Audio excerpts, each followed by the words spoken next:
Delhi assembly ఎన్నికల్లో BJP 47 స్థానాలు కైవసం చేసుకుని చరిత్రాత్మక విజయం సాధించిందని బీజేపీ కాకినాడ సిటీ కన్వీనర్ గట్టి సత్యనారాయణ పేర్కొన్నారు. జిల్లా కాకినాడ భానుగుడి జంక్షన్ నందు భారతీయ జనతా పార్టీ సెంట్రల్ మండలం కాకినాడ సిటీ కన్వీనర్ గట్టి సత్యనారాయణ ఆధ్వర్యంలో భారీ ఎత్తున మందుగుడి సామాన్లు, బాణాసంచా మరియు జువ్వలు బీజేపీ నేతలతో కోలాహలంగా బాణాసంచా పేల్చడం జరిగింది. రహదారిపై వెళ్తున్న వారికి స్వీట్లు పంచుతూ ప్రజలతో ఆనందం వ్యక్తం చేశారు. ఏదైతే ఢిల్లీలో 26 సంవత్సరాల తర్వాత మరలా అధికారం రావడం హర్షం వ్యక్తం చేస్తున్న బీజేపీ నేతలు గట్టి సత్యనారాయణ మాట్లాడుతూ బీజేపీ చరిత్రలో చాలా ఘన విజయం, ఢిల్లీలో 47 అసెంబ్లీ సీట్లు రావడం అఖండ విజయమని అన్నారు. రాష్ట్ర మీడియా అధికార ప్రతినిధి ఎనిమిరెడ్డి మాలకొండయ్య మాట్లాడుతూ ఢిల్లీలో బీజేపీ గెలుపు 47 అసెంబ్లీ స్థానాలు రావడం ఇది బీజేపీ ఘన విజయమని అన్నారు. ఎస్పీ మోర్చా నాయకుడు ఏడిద కృష్ణ మాట్లాడుతూ ఆఫ్ పార్టీ అధ్యక్షులు అరవింద్ కేజ్రీవాల్ ట్యాక్స్ పేయర్స్ కట్టిన మనీతో శేష్ మహల్ ప్యాలెస్ నిర్మించుకున్నాడు. అలానే అరవింద్ కేజ్రీవాల్ లిక్కర్ స్కామ్ లో జైలుకు వెళ్లడం, మనీష్ సిసోడియా డిప్యూటీ సీఎం జైలుకు వెళ్లడం, వాళ్ళ అవినీతి పాలనకు ఢిల్లీ ప్రజలు ఓటుతో సరైన గుణపాఠం చెప్పారని అన్నారు. కార్యక్రమానికి జిల్లా ప్రధాన కార్యదర్శి కొక్కిలిగడ్డ గంగరాజు, పెద్దలు పెండం బాబ్జీ, ముసలిగంటి సురేష్, గౌతు చిన్న, వంగూరి పవన్ కుమార్, కొడాలి వీరప్రతాప్, పైడిమల్లి చెరియన్, ఆకుల ధర్మారావు, దొడ్డి వీరేంద్ర, శివ, రాజ్ కుమార్, మధుసూదన్, కాదామూర్తి, గూడూరు పద్మ, దేవి, బీజేపీ నాయకులు, కార్యకర్తలు పాల్గొన్నారు. పక్క కేజ్రీవాల్ గారు అక్కడ ఆయన ఇచ్చిన హామీలు చూసినట్లయితే కేంద్ర బడ్జెట్ లో 25% తెచ్చినా సరిపోయినటువంటి హామీలు ఇచ్చారు. కాంగ్రెస్ పార్టీ వాళ్ళు అయితే పాకిస్తాన్ వాళ్ళు వచ్చి ఢిల్లీలో ఉన్న మాకు అభ్యంతరం లేదు, మాకు అధికారమే కావాలని అడిగారు. అందుకే ఈరోజు రిజల్ట్స్ స్పీడ్ గా వస్తున్న టైంలో మనకి మొన్ననే వచ్చినటువంటి గవర్నమెంట్ జమ్మూ కాశ్మీర్ ముఖ్యమంత్రి ఏం మాట్లాడారంటే ఇండియా కూటమి పతన దిశగా ముందుకెళ్తుందని చెప్పాడు. ఈ విధంగా చాలా మంది రాత్రి టీవీ డిస్కషన్ లో కానీ డిబేట్లలో కానీ వారు మాట్లాడుతున్నటువంటి పరిస్థితి ఏంటంటే బీజేపీ ఎట్టి పరిస్థితుల్లో అధికారంలో రాకూడదు.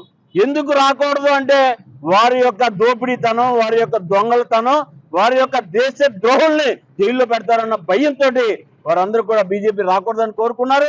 వారి యొక్క ఆలోచనకి వ్యతిరేకంగా ప్రజలందరూ కూడా ఈ దేశాన్ని బాగుపరిచేటటువంటి భారతీయ జనతా పార్టీ నాయకత్వానికి నరేంద్ర మోడీ గారికి అవకాశం ఇచ్చారు. కాబట్టి ఎవరైతే దేశ ద్రోహులు ఉన్నారో ఆ దేశ ద్రోహులు ముసుకేసుకున్న వాళ్ళు ఎవరైతే ఉన్నారో కాంగ్రెస్ పార్టీ ముసుగులో ఉన్నటువంటి వాళ్ళందరినీ కూడా ఏరి జైల్లో పెడుతుంది భారతీయ జనతా పార్టీ ప్రభుత్వం అని చెప్పి గట్టిగా చెప్తున్నాను. 27 ఏళ్ళ తర్వాత అఖండ మెజార్టీ తోటి 47 సీట్లు పైగా మేము ఎన్నుకుంటున్నాం. సో ఢిల్లీలో నిజంగా బీజేపీ చాలా బాగా వేస్తుంది. కేజ్రీవాల్ అనే వ్యక్తిని మొత్తం ఓడగొట్టేశారు. ఇది చాలా ఘన విషయం. ఇదే ఘన విషయం వెళ్తే మొత్తం భారతీయ అంతా కూడా బీజేపీ ఒకటి వస్తుంది.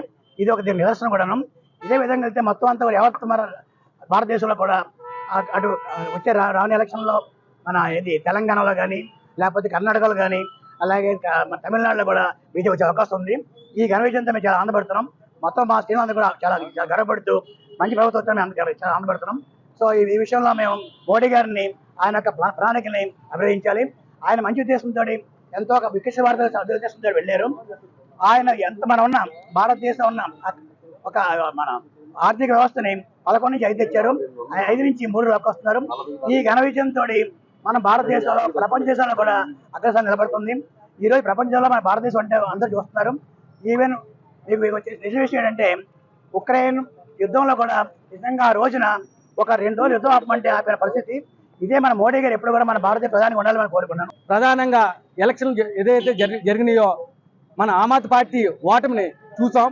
గత 4 సంవత్సరాల పాలనలో ఏ విధంగా అక్రమంగా మద్యం అమ్మకాలు కావచ్చు, భూ కుంభకోణాలు కావచ్చు, ఏదైతే ఉందో అన్ని వాటిని కూడా ప్రజలు గ్రహించి ఈ రోజు ఓటమి పాలు చేసిన ఆమ్ ఆద్మీ పార్టీకి అదే విధంగా కాంగ్రెస్ పాలనలో మన గతంలో చెప్పాం. కాంగ్రెస్ మన ఆంధ్రప్రదేశ్లో కాదు భారతదేశంలోనే కనుమరుగయ్యే పరిస్థితి వస్తుందని గతంలో మేము బీజేపీ తరపు నుంచి మీడియా ముందుగా చెప్పాం. అదే విధంగా ఈ రోజు కాంగ్రెస్ కనుమరుగయ్యే రోజు వచ్చిందని ఈ సందర్భంగా తెలియజేస్తున్నాం. అదే విధంగా ఏదైతే భారతీయ జనతా పార్టీ ఈ రోజు ఢిల్లీలో అత్యధికంగా మైనారిటీ అక్క చెల్లెమ్మలు ఈ రోజు ఓటు వేసి తమ ఓటుని సద్వినియంగా ఈ రోజు భారతీయ జనతా పార్టీ వేసినందుకు మైనారిటీ మోర్చా అక్క చెల్లెమ్మలకు అన్నదమ్ములకు కూడా అందరికీ ధన్యవాదాలు చెప్పుకున్నాము. ఈ కార్యక్రమానికి విజయవంతం చేసిన బీజేపీ తరపు నుంచి మేము ఎస్సీ మోర్చాగా గెలుపుకు ప్రయత్నించిన ఢిల్లీలో ప్రతి ఒక్కరికి కూడా ధన్యవాదాలు తెలుపుకుంటున్నాం.